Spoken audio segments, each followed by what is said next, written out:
Okay. Hello, everybody. My name is Jill Hawthorne. I'm class of 87 and a member of the Alumni and Family Engagement team.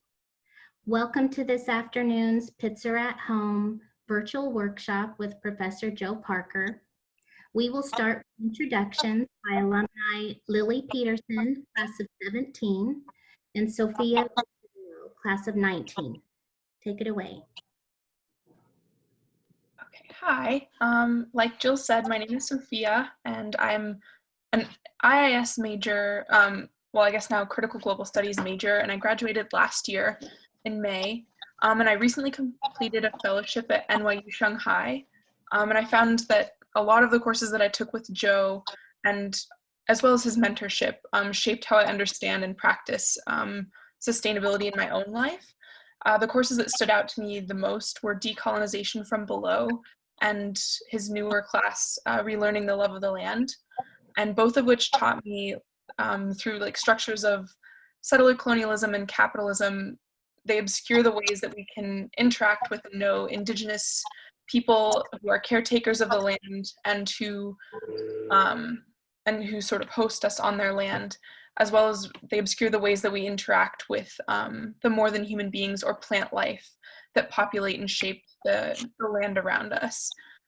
His courses focus on critical theory, feminisms, resistance, interdisciplinarity, and social movements. So after graduating, those courses still guided me through my own academic projects that I was able to complete at NYU Shanghai, and they also influenced my own interests and have become very sort of important in how I understand the Black Lives Matter movement that's been ongoing. I have been able to sort of return to Indigenous scholars in my own research and see how struggles for freedom in the United States and globally are interconnected with issues of sustainability. So the courses that I have been able to take with Joe focus on intersections of global justice, as well as sustainability. And Joe so often guides students in taking tangible action. Joe's work at the Claremont colleges and with groups in the area, especially Indigenous groups and the Tongva tribe, engage in practices of reciprocity, and I think should guide our how we understand sustainability. So I'm excited to introduce Joe and to participate in this workshop. And I'll hand it off to Lily now. Thanks, Sophia. So I also am an IIS International Intercultural Studies major. I graduated in 2017, and I also took Decolonization from Below and California Native Plants class with Joe. And I found that these classes really deeply informed my work post-grad as well. I did a Fulbright English teaching fellowship in Malaysia right after graduation, and then continued work in education as an outdoor educator at Outward Bound in Massachusetts. And I think what really stuck with me from learning from Joe and working with him was the self-responsibility that I have to go deeper and more specific and more vulnerable into this work. And especially asking myself as a teacher, what is my role in this participation, and acknowledging that my ways of understanding the world are not the ways that other people do, nor could they, and to really ask the questions of like, what are the needs of my students and of the communities that they come from, and knowing that in terms of sustainability and sustainable living, that these answers are not going to necessarily be there, and the solutions that we want might not fit into like the dominant solution. And so I found in my work really looking at the why with my students has been really helpful in guiding these questions and creating accessibility to the outdoors so that they can explore these spaces for themselves and find their own connections in how they're relating to the outdoors and the broader earth community. And I've hopefully been able to support them in that exploration, and I know that Joe really has for me. And so I want to thank him for all of his years of dedication to the college. He is retiring this year. And like Sophia said, he has taught many different varieties of courses on gender studies and feminist studies, religious studies, media studies, environmental analysis, and he co-founded the International Intercultural Studies field group as well. So thank you, Joe, for everything that you've done, and I'll turn it over to you now.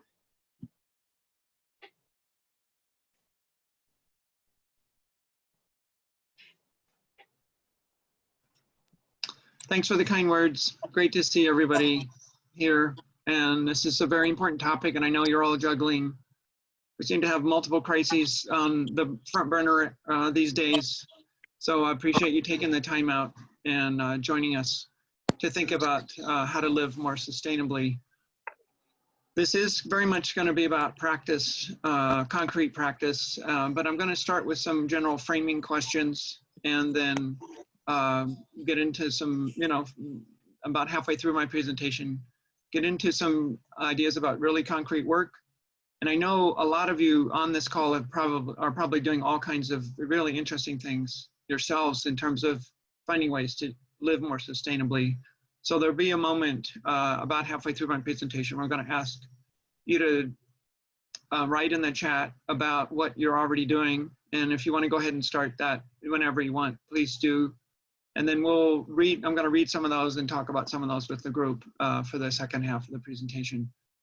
I came to Pitzer in 1989 with an expertise in other cultural worldviews, perspectives primarily from South and East Asia.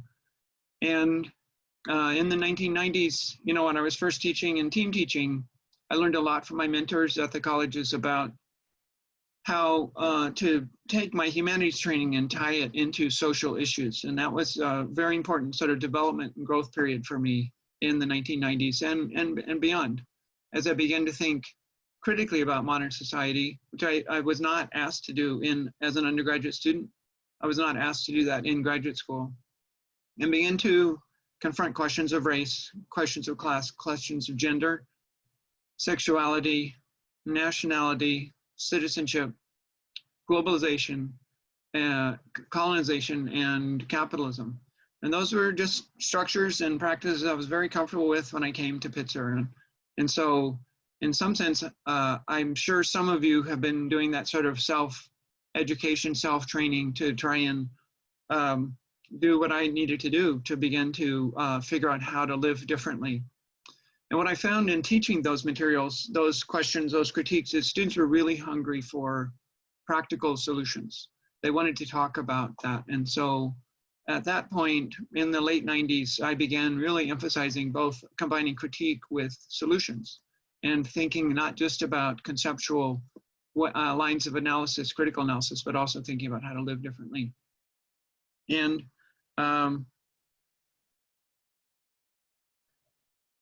so that's been the focus for about 20 years of teaching. And I'm interested in how to change not just how I live, but also I've been able to have some impacts at the college. And that's something I'm going to introduce briefly today as well. But I live in suburban United States. So there are certain limits in that type of setting. I live in Pasadena and I work in Claremont, or until Tuesday I work in Claremont. Then I won't be working in Claremont anymore. I'll be moving on. And some of you have probably moved on to try and find a place to live where you can live the kind of life that you want to live. And I'm going to tell, in some sense, some just short snippets of some of the things that I've done in my own personal life, in addition to the sort of work I've been doing at Pitzer to try and live more sustainably. And these are just short stories, but I'm going to ask you, as I said in the chat, to talk about briefly what you've been doing to try and find ways to live more sustainably. And I just started with gardening, and it was pretty traditional vegetable gardening. We took the flowers out, put in vegetables, and I started to learn about permaculture in, like around 2005. And then the drought hit, and I started doing some work with indigenous communities, and we took out our front lawn and put in native plant gardens, and we had to do a lot of, workshops and learn a lot to do that. And so what has happened for me is I've been kind of combining this local personal work that I do as an individual or as a family with my son and with my partner and so on, with building for long-term relationships. And my long-term relationships these days are focused on indigenous communities. I'm going to talk in just a few minutes about why that is. But the goal for this work is to change how we live. And so I'm going to start with a couple of things here. I'm going to give you my contact information for those of you. Let me see if I can do this through a screen share. For those of you who don't already have this. And then in just a minute, I'm going to switch to an overview of different frameworks for thinking about sustainability and how it is that we can begin to build for long-term change, both personally and individually, but also locally and then also globally. Okay, let's see here if I can do this now.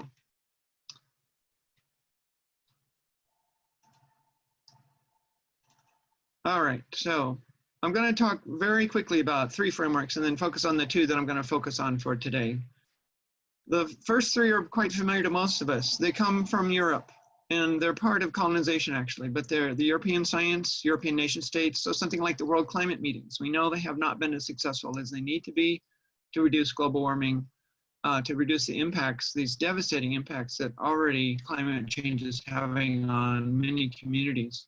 But I do think there's some tools that are useful in that work. And the one I'm going to emphasize for today is the carbon footprint, learning how to measure and reduce your carbon footprint.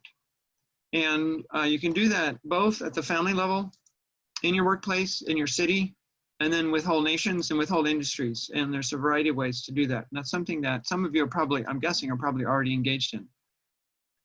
But many of the solutions we hear for sustainable living come from capitalism. They support capitalism. And we want to be aware that market-based economic exchange is the cause of the problem. And so if the solution supports the cause of the problem, I'm going to invite us to rethink that, to ask ourselves how it is that we can change the limits of the possible solutions that we think of as we think about sustainable living, and shift the framework away from traditional conservation, which often happens through the NGO framework, which very much involves fundraising, going, drawing on the resources of capitalism and so on. Recycling, we know that has problems because not all recyclable materials have markets, but the ones that do support taking fossil fuel products and reusing them. And reusing, reduce, recycle, those are fine principles. I'm not opposed to them. I think they're a very important part of what I do on a day-to-day basis, for example. But they still support the problem. They still support capitalism. They still support fossil fuel use. Green tourism, ecotourism, the buildings, U.S. Green Building Council's LEED readings that Pitzer so proud of with the new dorms, for those of you who know about the new dorms. It's the same thing. And I teach a book called Paradigm War, so I've taught that book for many years. And in there, Indigenous peoples ask, like, why is it you want to build the same way with the same materials? Because that requires mining. It requires habitat destruction, forest deforestation. It just involves so much damage and destruction to the climate and to the earth. European Science and Technology Solutions. These are ties that bind us back to the source of the problem. Electric cars. My favorite, I'm actually a big fan of hydrogen vehicles, trains, buses, planes, whatever it is. But they're still manufacturing in the same way. They're still, and I call these ties that bind. They bind us back into certain structures, certain global trade networks that are causing the problem. Same with industrial retrofitting, capturing CO2 gases. And there's just an article in today's New York Times about how industries are getting new tax breaks to do that, but then they use the captured CO2 gases for what? For fracking. And so, that's the problem. It's not helping actually producing more sustainability. Nuclear power is often talked about in terms of sustainability. And we know what many of the sort of causes of trouble are when it comes to nuclear power. The two approaches that I'm going to emphasize today are indigenous approaches. They require that humans care for the land, that there's a reciprocal relationship with the land. So humans give back to the land. And I'm going to read a passage. This is from Robin Kimmerer's book, Braiding Sweetgrass, which some of you are probably familiar with. But at one point, there was an Algonquin ecologist named Carol Crow, and she went to her tribal council to talk to them about getting funding for some sustainable development projects. And the tribal council listened to her proposal, listened to her definition of sustainability, which is the one most of us are familiar with. And then they had this to say.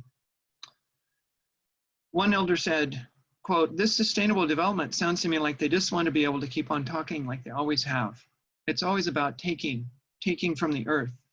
You go there," meaning she should go back to the people that had developed the proposal and tell them that in our way, in the Algonquin way, our first thoughts are not, what can we take? Our first thoughts are, what can we give to Mother Earth? That's how it's supposed to be, unquote. And so this suggests that there is another model besides take. And that model has to do with exchange, reciprocity between humans and the earth.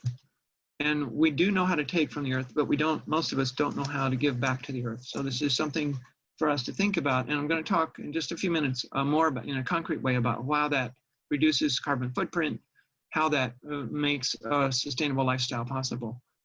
The indigenous lifestyles are sustainable. They were sustainable for at least 1,000 years. Depending on the history, the local community, there's different histories here, but at least 1,000 years.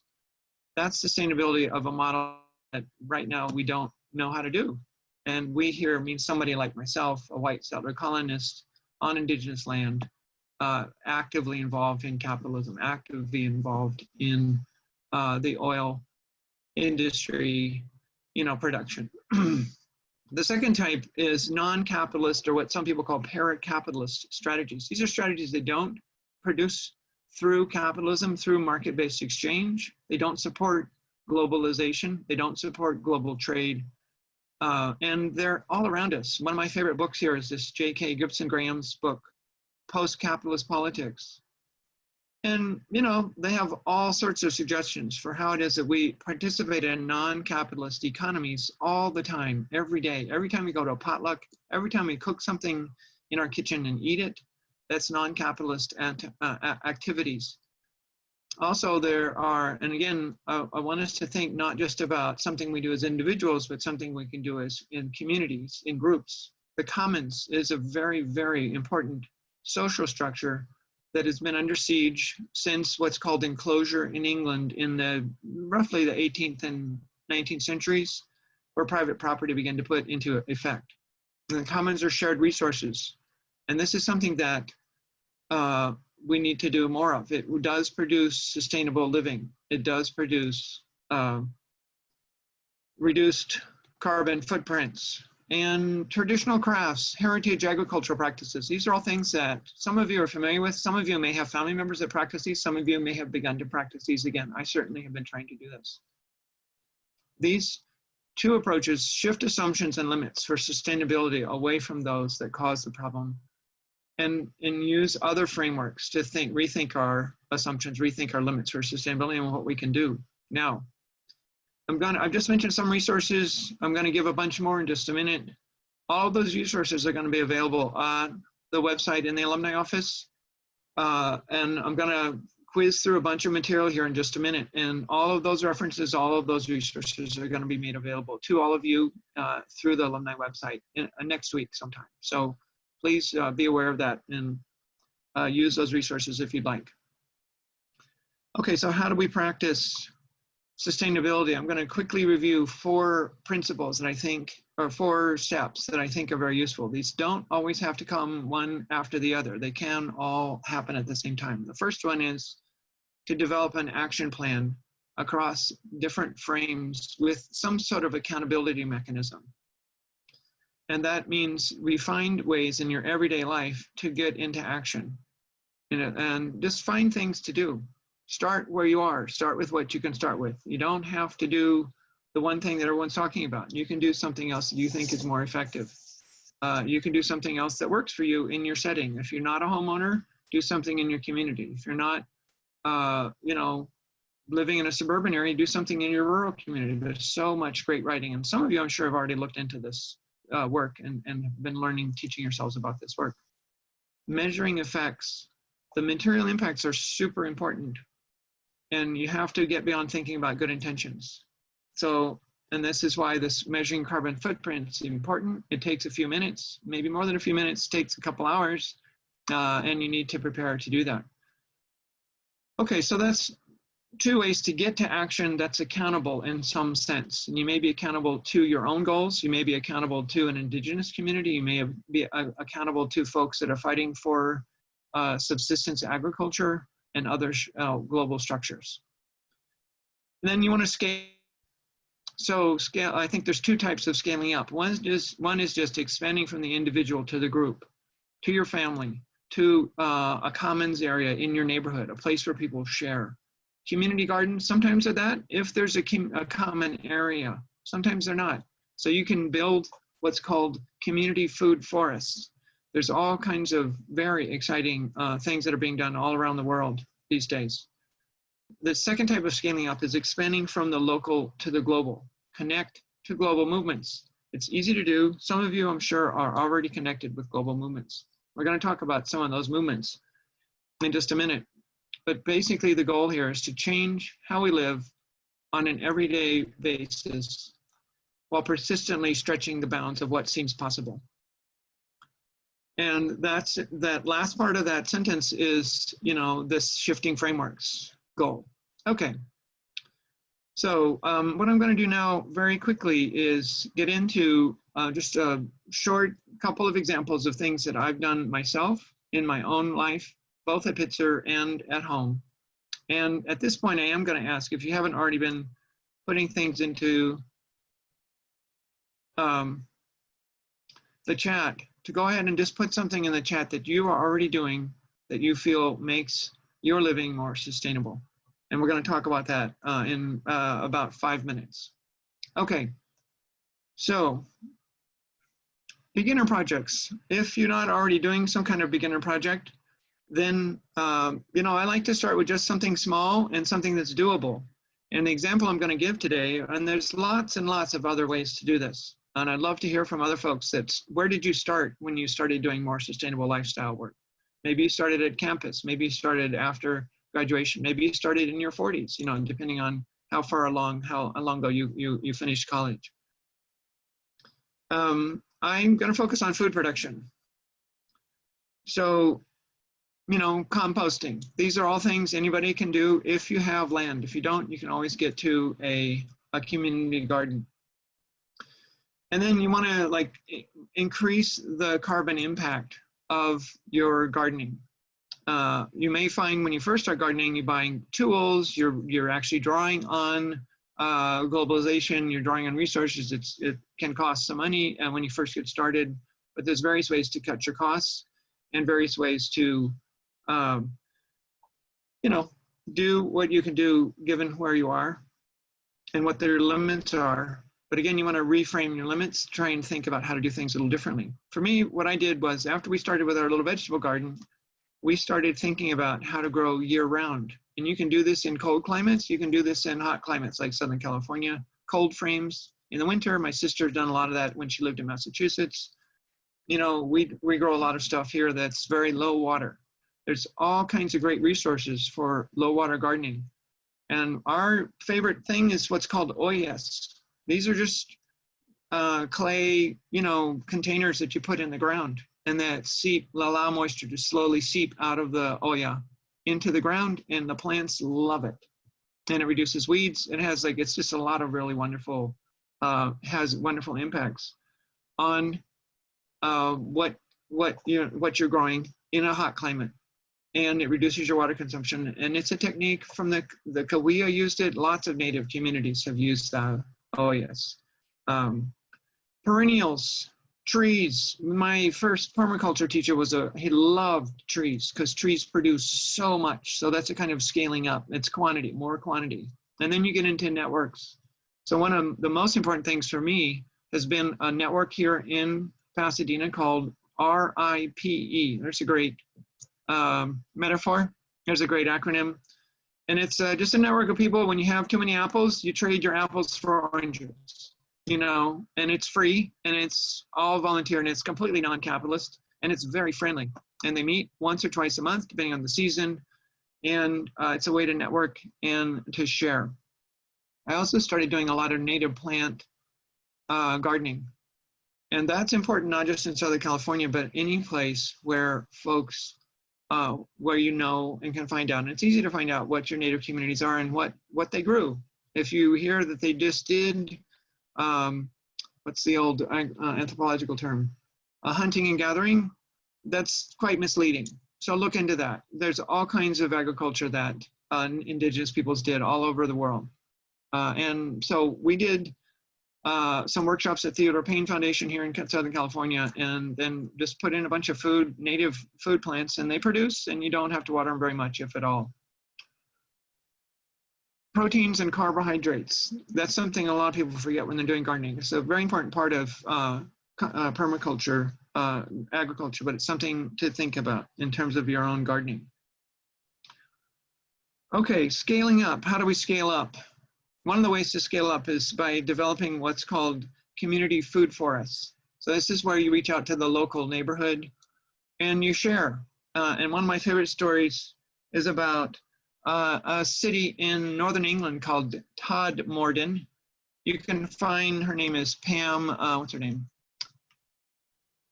Pam Warhurst has a TED Talk about this, W-A-R-H-U-R-S-T. And you know, they basically, this is a small town. They just planted a food forest all over the town. And they said, anybody need food? Take it. If you want to take care of a plant or a tree or a boysenberry bush, you know, water it when it needs water. You know, just take care of it. And this model has spread. There's at least 30 cities in England that do this. This is the commons at work, producing food. And it's a type of what's called mutual aid. And I think I showed you my blog website, but I've recently posted a blog about mutual aid I was using in the IIS senior seminar. It's a way to take care of our communities rather than depending on capitalism to do that, rather than depending on the nation state to do that. Mutual aid is very important. It's become super important in times of crisis like the pandemic right now. Lots of communities are using mutual aid. But it's also a way to share food. Those who have, give to those who need. And they take care of each other in all sorts of ways. It can become like a skill share sort of arrangement. You all are familiar with that. Those are typical practices in commons, the commons. Scaling up is also important when it comes to the global. Finding food justice movements. And I wanted to introduce a food justice movement that I have written about in a recent book of mine. The book is called Democracy Beyond the Nation State, but it's about different ways that communities practice equality. And this group is great at practicing equality. Let me see if I can find them. Hold on one second. Here they are.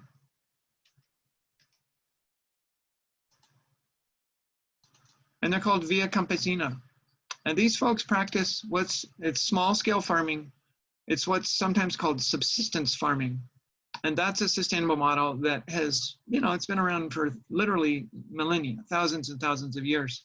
And this group, Via Campesina, has been enormously successful at advocating at the global level for this kind of agricultural production.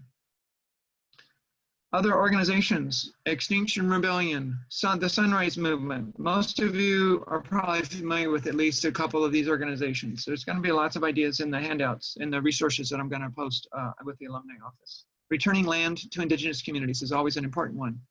That is basically giving land either management or ownership back to Indigenous communities. It's happening all over the globe. It's happening in settler colonies like the US, Australia, Argentina, in African nations, but it's also happening in terms of management, national parks, and so on and so forth. All of these reduce our carbon footprints.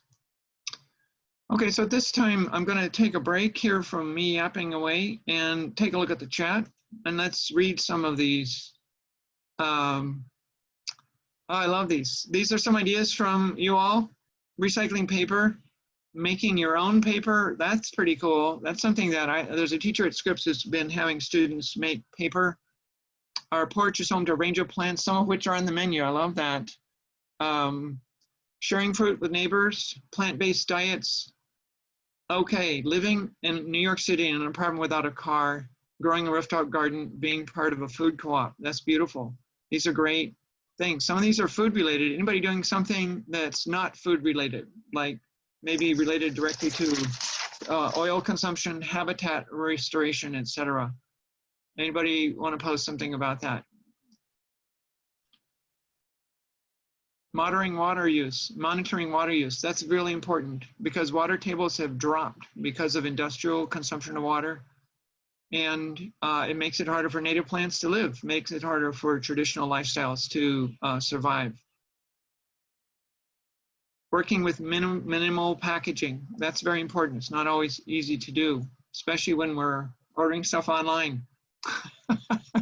I'm laughing because, you know, I am complicit with all of this stuff, and it's hard to like disentangle ourselves from this. It might be impossible. I'm going to talk about that when I close today.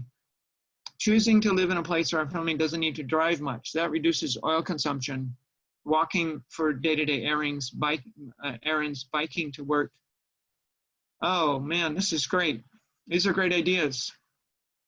So I'm going to, let's see, I'm going to talk about one more. I'm not going to call it a topic because it's actually just a whole conglomeration of different topics. But I think one of the general ways to think about this project is what I would call breaking the ties that bind. We are tied to globalization. We're tied to high carbon output industries in so many ways. It can get a little overwhelming. I'll talk briefly about this, and then I'm going to talk about ways to deal with feeling like it's just too big to do anything about it. A simple example is, you know, some that some of you have already thinking about, which is oil consumption. How do we reduce our participation in the fossil fuel economies?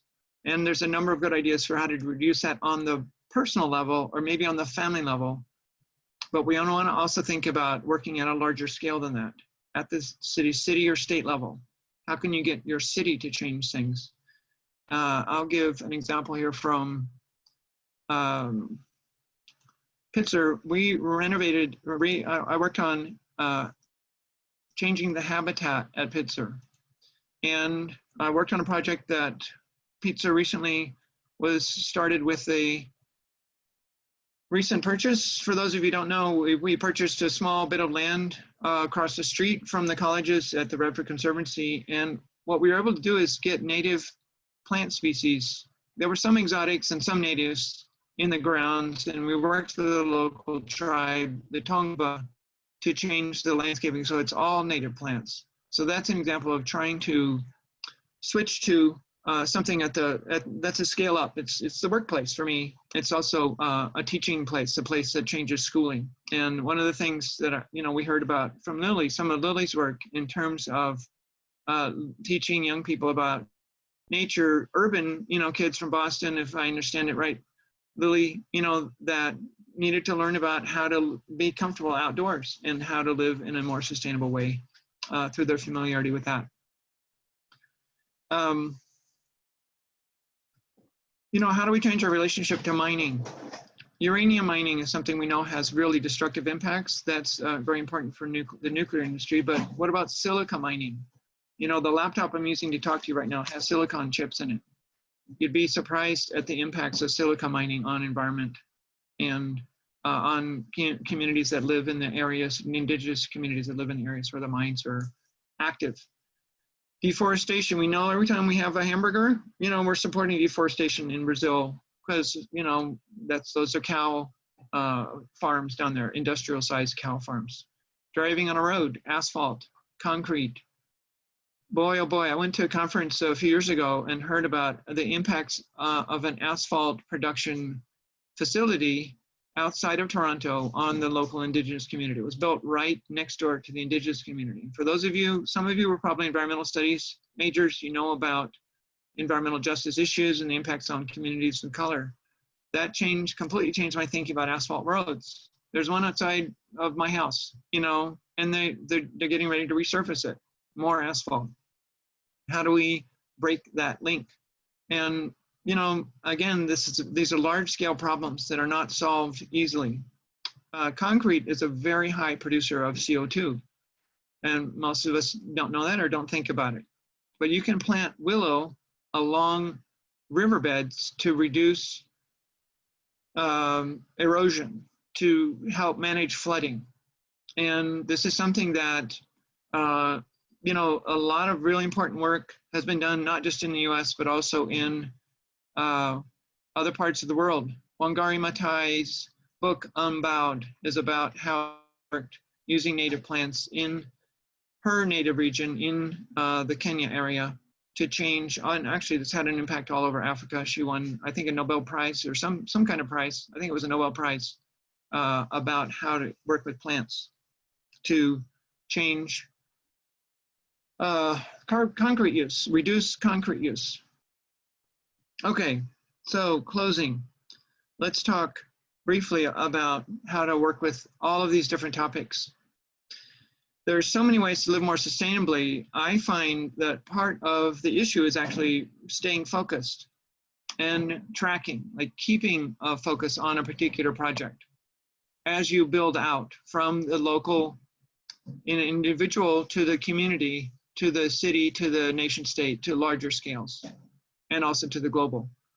And I would suggest 2 things to do to help you do that. The first is just choose 1 or 2 areas where you're going to spend a lot of your effort and find a way in each of those 2 areas to link not just to the individual or the family, but also to community, to neighborhood, to city, and to larger scales for both of those, 1 or 2 of those areas, and just build out. And once you do that the first time, it gets easier to see how to work with those connections. The second thing to do is just take, and I try to do this once a month, 1 day a month, or maybe 1 afternoon a month. If that seems like a lot, some of us are super busy. Some of us have extra time on our hands because we're recently unemployed because of the pandemic, you know, and so maybe you have time to do this. But if you're feeling time pressured, and I will say this about time pressures is capitalism running your life for you. Efficiency, time efficiency is what capitalism is all about. And so you want to work with that and push back against that. But let's say you're feeling time pressures, you can't do 1 day a month, can't do 1 afternoon a month, then try 1 every 3 months and schedule it and make it happen and be consistent. This is it's a form of accountability, and it actually becomes a form of ethics because you're being accountable not just to yourself, but you're being accountable to like all the people impacted by rising sea levels. And we know where they are in coastal cities, in river deltas, in island countries, etc. You're being accountable to those folks. You're also, you know, practicing a form of ethics where you're responding to global injustices that are practiced through globalization, that have been normalized through globalization, through colonization, through neocolonialism, etc. So take 1 day a month, renew yourself, get reoriented. I have a little folder, and you can put this in your phone. You know, you don't have to have, I'm a little old fashioned, I still work on paper. Put it in your phone and just give have a list of goals. And then check in with your goals on a regular basis. And that's a way to help keep you on track and keep you focused. Because this is, and I will say this is a long-term project. This is the long haul. And I've been saying to students for some years now, you know, my generation gave their generation, your generation, this problem. And, you know, we've done what we can. We're not successful at keeping it from happening. It is happening. We're in the middle of it right now. And so it's a long-term project. And you want to think multiple generations. Even if you can't solve something right now in a big way in your generation, you can still build out for future generations. The other thing I recommend besides this action plan that I've been talking about, which, you know, you know how to do this, take a large project and build small steps that are doable, but take your journal and write down maybe every day or at least once a week with the things you accomplished, where you met a small step And it may be something really small, like I recycled a bunch of paper. I've been moving out of my office. Man, oh man, I've recycled so much paper. And that's part of one particular framework. We remember the 5 frameworks from the beginning of the presentation. But it's an accomplishment. It helps reduce tree death, tree deforestation, which helps reduce carbon footprint. Keep track of those small victories, those small things. And this is a very, very powerful way to keep yourself motivated, keep yourself in the game, keep yourself pursuing these projects, which are very important for the long term, not just for us individually, not just for our communities, but for the whole globe. Another practice that comes to me from Indigenous communities, from the Tongva, they're all about gratitude. Now, if you're in a circumstance that looks like a disaster, like a crisis, like there's a pandemic, and there's structural racism, and there's climate change, and just seems like it's nothing but crisis, crisis, crisis, start to freak out. Think about the things you can be thankful for. And it just does this beautiful thing to your heart. And this is something I've been learning from Barbara Drake, who's an elder, who some of you have known. I think both Sophia and Lily had exposure to Barbara Drake when they were at the college. She's been doing great work at the college for over a decade now. Julia Bogany, these are important elders for the college, even though, and this is something on your to-do list possibly, the college has not yet formally recognized them in any way, and they could be recognized for that. That would be a way to say thank you and be grateful to them. But practicing gratitude, saying thank you to the plant that you eat every time you eat a plant. Saying thank you to the, other things that you eat because they came from the earth. Say thank you every time. And this is something Cindy Alvitre, who's another Tongva culture carrier, a teacher at Cal State Long Beach, who's, been a member of something called the Mother Earth Clan, which is very important for the Tongva. She gave a presentation that just rocked my world about, 8 years ago at the Scripps Humanities Auditorium right by the library. And she said every morning she gets up, she has her morning drink of water, and she says thank you to the water. And that's a beautiful way to remember that we depend on the earth and that we have to take care of the earth. Last comment before we get to question and answer. You want to stay connected and you want to stay light. Staying connected means finding like-minded folks in your neighborhood, in your apartment complex, in your street, in your valley, if you're living in a rural area, and work with them, get to know them, talk to them. It's the opposite of what school tells us to do. Your grading is done individually. It's very isolating. I was trained to write individually and publish, so I could pile up all of those publications and so I could be, a successful teacher. But this is more about like networking, getting to know people, sharing things with people, talking to them about what you're doing and seeing who responds. And if anybody on this call wants to do this with this group of Pitzer grads, I'm happy to be a point person for this. Send me an email if you want. Send me, here's my contact information again. But stay in touch, stay connected with us, with this group here. And it doesn't have to be through me. Some of you may know each other already. And, the alumni office will work with me to get us all together if we want to get together after this in any sort of way. But the last thing to say is stay light. Find the joy in this work. Find humor. You're going to find some resources on how to be humorous about, serious problems. How to keep your perspective when you engage with them. And if you get too serious about it, it does drive people away. It can drive people away.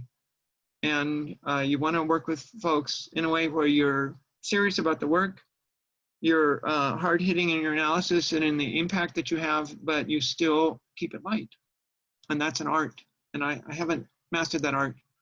If anybody has any tips, please send them to me on my email. Okay, let's shift gears here to some discussion. And I'm going to just take questions from the chat. See if I can find the chat. Where's the chat? Here's the chat.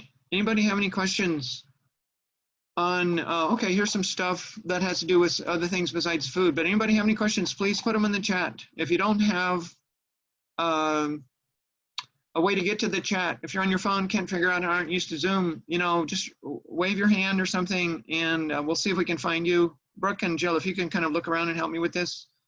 And then we can unmute you. Maybe you can unmute yourselves. If so, just unmute. If not, wave your hand, we'll unmute you, and then you can just speak up. And I'm happy to have folks just speak up at this point. Jump right in. Rain barrels to collect rain to water my garden, cutting down on using styrofoam, recyclable straws, utensils. These are great. Any questions or comments? Any reflections? Any fears, hopes, or dreams that you want to share with the group?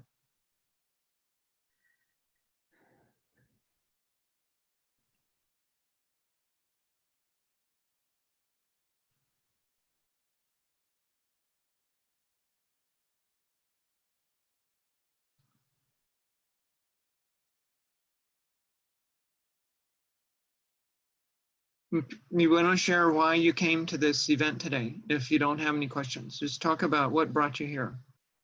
Why do you think this issue is important?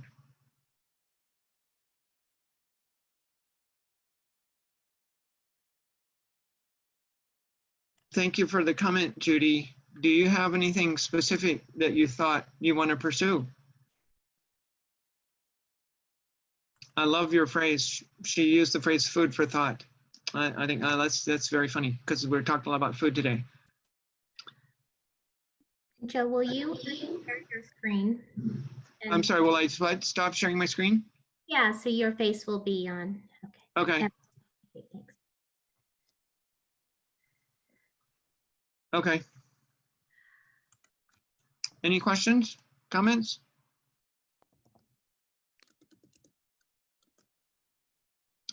Yeah, Amanda thinks that we're at a tipping point on the earth where we need to start changing our practices. Amanda, you can't be more true. That cannot be more true. That's absolutely true. Right now, you know, we're on the tipping point between like 1.5, 2.0 to 2.5, 3.0 degrees Celsius in terms of oceans rising. So this is the time. Your generation is the generation.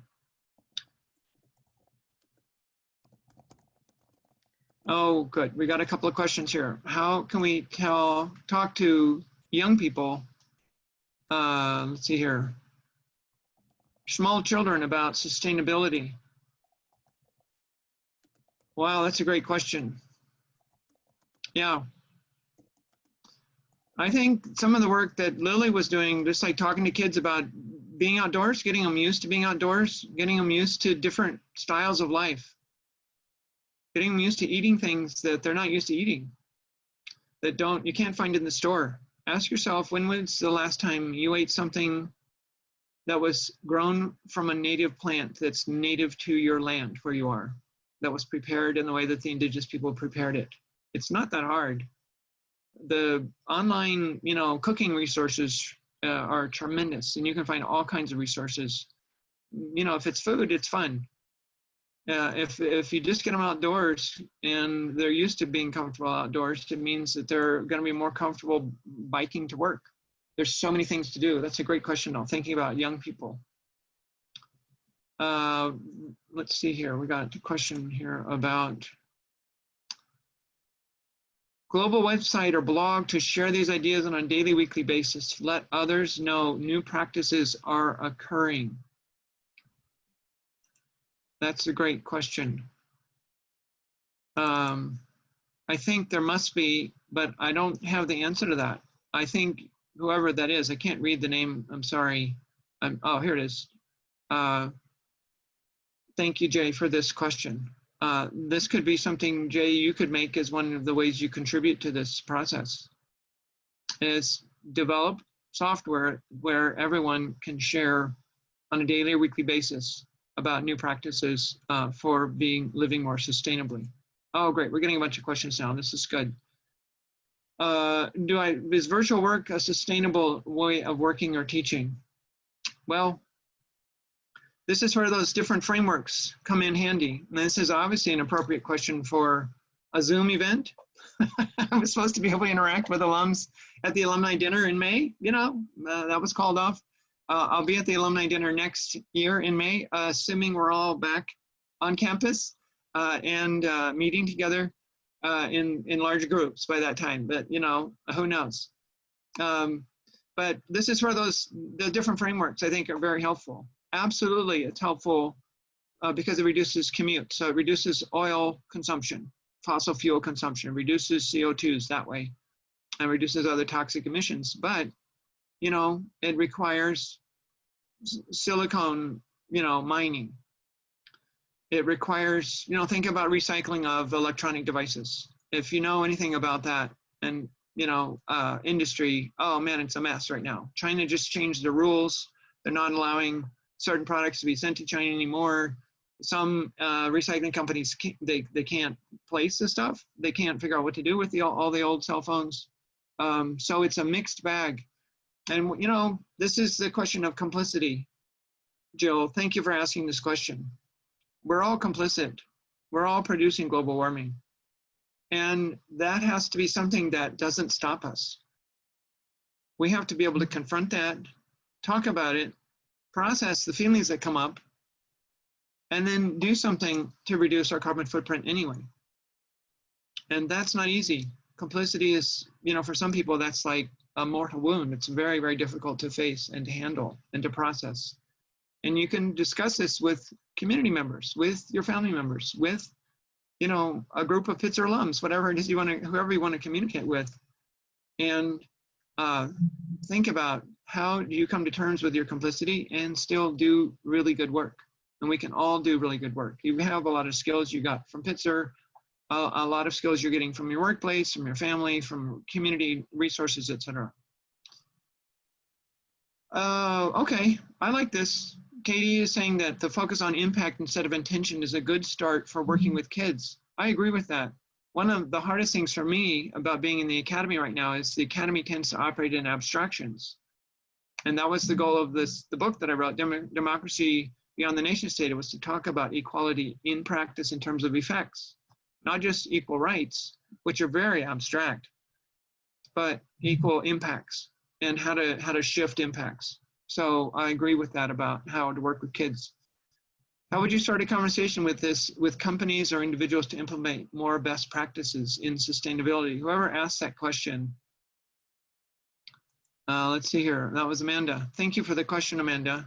I can see you're actually good at this already because you use the phrase best practices. You know, institutions, companies, they love that kind of language. That's their kind of speak.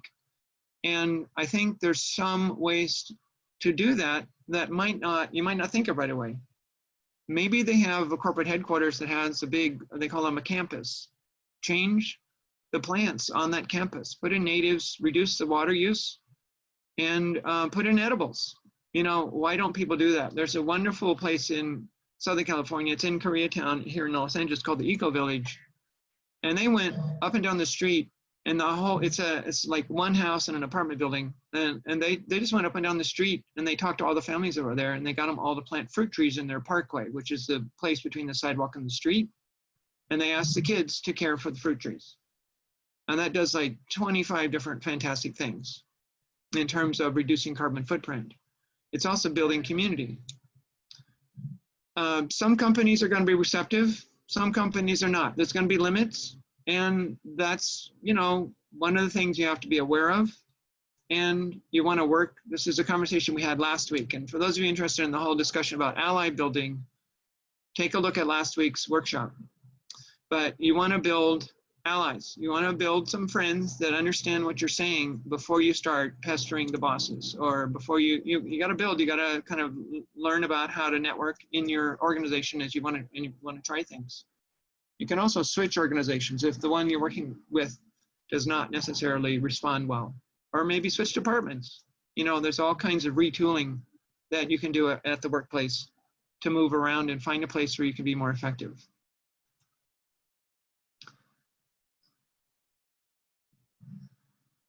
Okay, let's see here. Yeah, delivering food to kids that are stuck at home. So this is a kind of, this practice, who is this? Mike. Hey, Mike, good to see you again. Mike Kenny's back on the call. He was here last week. Hello, Joe.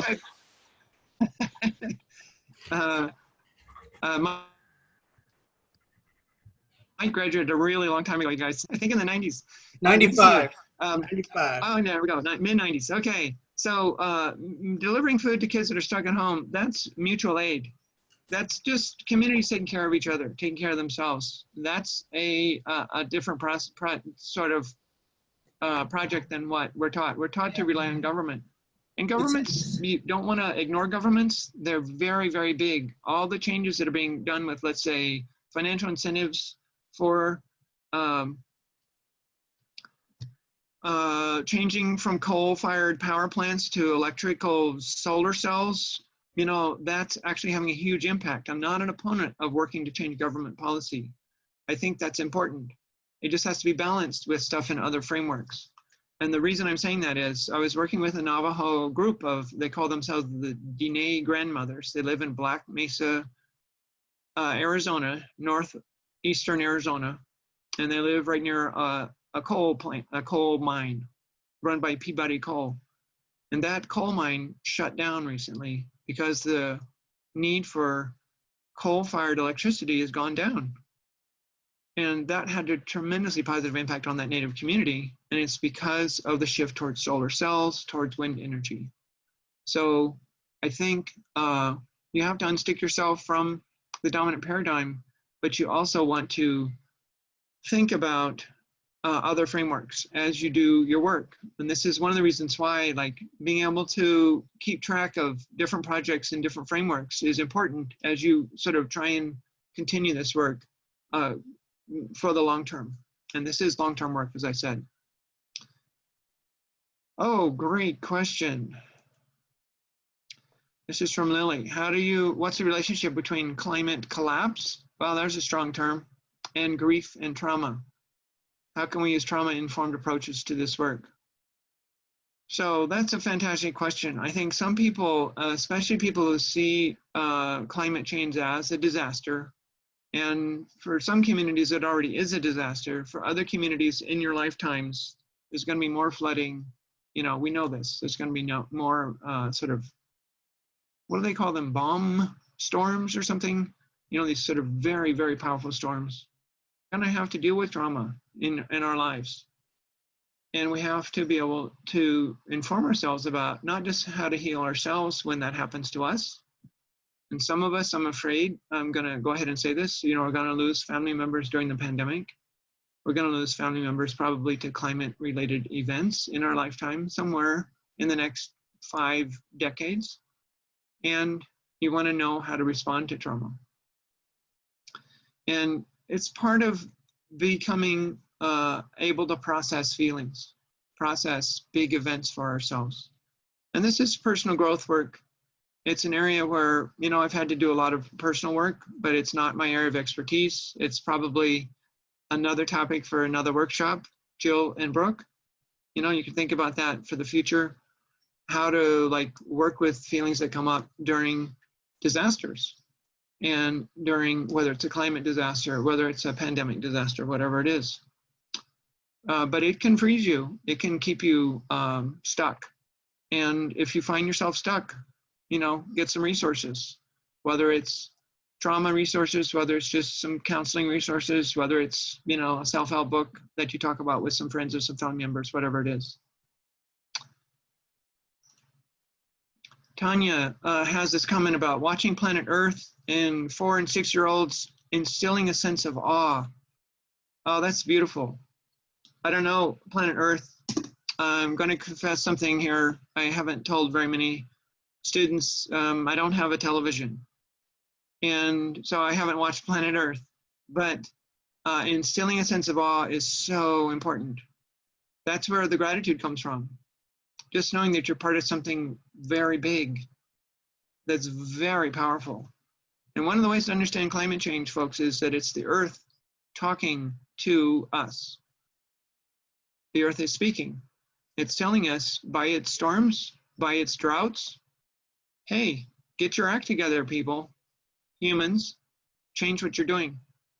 And, you know, that's part of just knowing that you're working with a very, very large organism. And that's the Earth. That's the oceans. That's the skies and the clouds. And that sense of awe is, I think, tremendously important. That's a beautiful response to this question about working with young people. Okay. Yeah, this person's another person is saying they are picking up trash, and just makes you feel like you're doing something, and you are doing something. Recycle what trash you can, get rid of the rest of it, and that is something to put in your journal. Your accomplishments, achievement, climate change response, climate footprint reduction journal, whatever you're going to call the journal.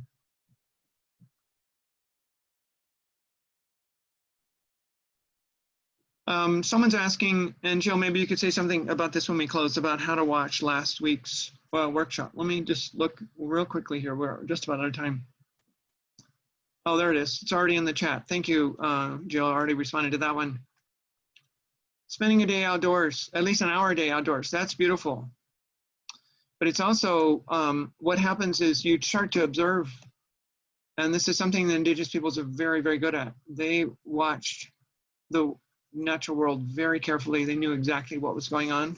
And it's a learning curve. I just started, I don't know anything about birds, just started getting some bird books and hanging out with friends outside looking at birds together 2 weeks ago. Because that's part of learning, who lives with me? Who are my neighbors? We have actually birds nesting in our back porch. And I don't know what kind of birds they are. I don't know, and they're literally my neighbors. So it's part of just a kind of consciousness about the world, and that's very important for learning how to work with the world in ways that are more sustainable. Thanks, everybody. I think we're out of time. Jill, you want to close? Anything else to close with? Well, yes, I would love to, Joe. I do want to let everyone know that we will be putting any of the resources that Joe has mentioned today on our website, as well as the recordings. And just how much we appreciate, Joe, that you just shared your knowledge, encouraging us and helping us learn and grow. It's really meaningful, and I appreciate everybody being here. It means a lot. Yeah, it's great seeing folks, responding to these issues and topics, and lots of great ideas, lots of great practices that a lot of you are already doing. And that's how change happens, is when folks can work together like that. Yes, so thank you. And, I do encourage folks too. We do have some workshops about dealing with trauma and the difficult situations. So I encourage people too to look at the Pitzer at Home for other sessions that we have that have been really helpful for learning how to handle things like that are going on right now. So I have a knucklehead question, Jill. Is Pitzer at Home a Twitter handle? Is it Instagram? What is that? It's actually our platform. We're just mainly using our website, Pitzer at Home. Yes, and then we add, market to our alumni and our families. Okay, thank you. In a variety of ways, and so you're part of Pitzer. Right. Thanks, everybody. Stay in touch. Email me. Yeah, email with the alumni office. We're glad you could join us. Thank you, Joe. You're welcome. Hi, Stacy. Good to see you again. Bye, Stacy. Thank you. Bye-bye. Oh, there you are. Hi there.